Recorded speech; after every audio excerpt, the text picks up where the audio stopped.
अच्छा चलिए, 2-3 टाइम की नमाज पढ़ ली या 5 टाइम की नमाज पढ़ ली, हम मुसलमान हो गए। 2 रोजे रख लिए, हम मुसलमान हो गए। चंद इबादतें कर ली और हम आपको मुसलमान समझने लगे, आप हमें मुसलमान समझने लगे। क्या मुसलमान है? मान लीजिए ये बिजली का पोल है, चलो एक मिसाल दे रहा हूं। चलिए ये जो लगा है, ये खंबा, चलिए इसको मान लो ये बिजली का पोल है। अभी सरकार ने बिजली के तार दौड़ाए नहीं है, इस पर लगाए नहीं है, गांव में बिजली नहीं पहुंची है, लेकिन मालूम है ये बिजली के लिए लगाया गया है, इस पर बिजली के तार दौड़ेंगे। और बगल में आम का एक पेड़ है, समझ रहे हैं ना, मैं बहुत स्लो बोल रहा हूं समझाने के लिए। ये बिजली का खंबा है, बिजली का पोल है, और बगल में आम का पेड़ है। आम के पेड़ से चंद पत्ते टूटकर बिजली के खंबे पर गिर गए। हवा चली, तेज आंधी आई और आम के पेड़ से कुछ पत्ते टूटकर बिजली के खंबे पर गिर गए। तो क्या ये बिजली के खंबे पर जो आम के पत्ते चिपक गए हैं, क्या इस आम के पत्तों से बिजली का खंबा आम का पेड़ हो जाएगा? जोर से बोलो, क्यों नहीं होगा? उस पर तो आम के पत्ते लगे हुए हैं। आप कहेंगे मौलाना जर्जी साहब आप पागल हो गए, रांची जाओ इलाज कराने। अरे बिजली के खंबे पर चंद पत्ते चिपक गए तो वो बिजली का खंबा आम का पेड़ कैसे हो जाएगा? वही तो हम आपसे कह रहे हैं कि 2-4 नमाजें पढ़ लेने से और 2-4 रोजा रख लेने से आप मुसलमान कैसे हो गए? 2-4 इबादतें कर लेने से आप मुसलमान कैसे कहला रहे हैं? ये बिजली का खंबा है, हवा चली, आम के पत्ते टूटकर इस पेड़ के ऊपर गिर गए, चिपक गए। जर्जीस कह रहा है कि आम का पेड़ है, आप कह रहे हैं लोगों जर्जीस पागल हो गया है, बिजली के खंबे को आम का पेड़ कह रहा है। जर्जीस कह रहा है कि आम का पेड़ क्यों नहीं है, मुझे बताओ, आपके पास दलील है? ये आम का पेड़ इसलिए नहीं है क्योंकि आम का पेड़ वो होता है जिसकी जड़ भी आम की हो, जिसकी शाखाएं भी आम की हो,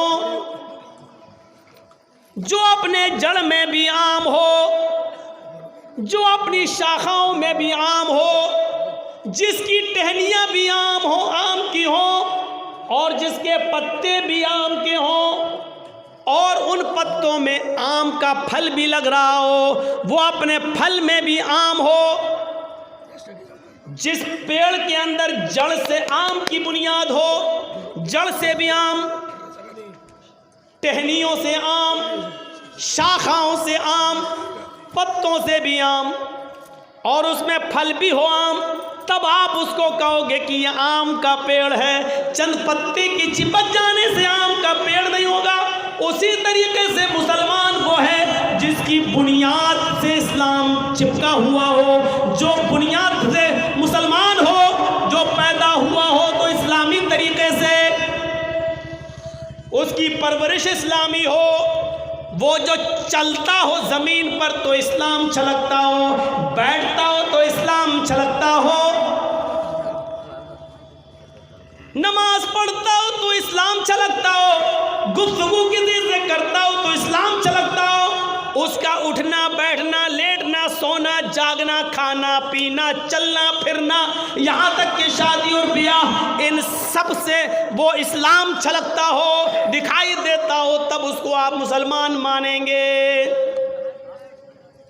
वरना ये मुसलमान नहीं है। जैसे बिजली के खंबे पर चिपके हुए आम के पत्ते बिजली के खंबे को आम का पेड़ नहीं बना सकते, उसी तरीके से 2-4 नमाजें और 2-4 रोज़े हमें और आपको मुसलमान नहीं बना सकते।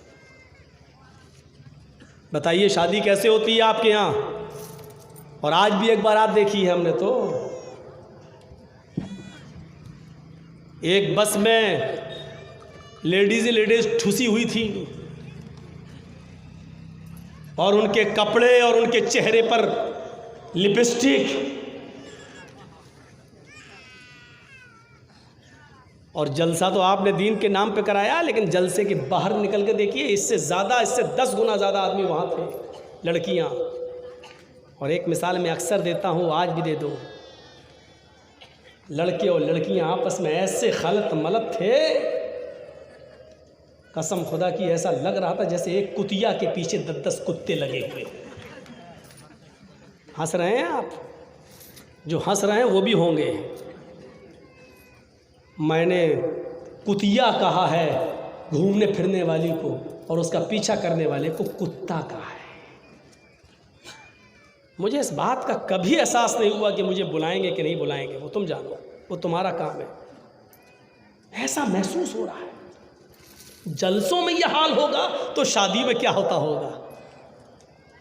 सोचिए आप, दीन के नाम पर फिर भी औरत एहतियात करती है, चलो जलसे में जा रहे हैं। जब जलसों में यह हाल है, जलेबी की दुकानों का, चूड़ी की दुकानों का, लिपस्टिक और क्रीम की दुकानों का, तो शादियों का हाल क्या होता होगा। और उसका हल्का सा नमूना आज मैंने देखा था, बस में औरतें ठुस रही थी भेड़ बकरियों की तरह। बिजली के खंभे को आम के पेड़ के चंद पत्ते आम का पेड़ नहीं बना सकते।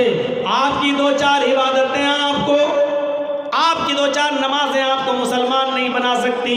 आम का पेड़ तभी होगा जब वो अपनी जड़ में भी आम हो, अपनी ब्रांच में भी आम हो, शाखाओं में भी आम हो, टहनियों में भी आम हो, पत्तों में भी आम हो, फल में भी आम हो। आप उस वक्त मुसलमान होंगे जब आपका उठना भी मुसलमानी हो, आपका चलना भी मुसलमानी हो, आपका सोना भी मुसलमानी हो, आपका खाना पीना भी मुसलमानी हो, आपकी शादी और ब्याह भी मुसलमानी हो। जो चीज जमात के साथ, इज्तिमाइयत के साथ, फर्ज नमाज के बाद दुआ मांगने को जरूरी समझकर इमाम की इख्तिदा के अंदर अगर नमाज में पढ़ेगा और मांगेगा और उस वक्त तक नमाज को पूरी नहीं समझेगा, ये बिदात है, ये बिदात है, ये बिदात है, और कयामत की सुबह तक बिदात रहेगा।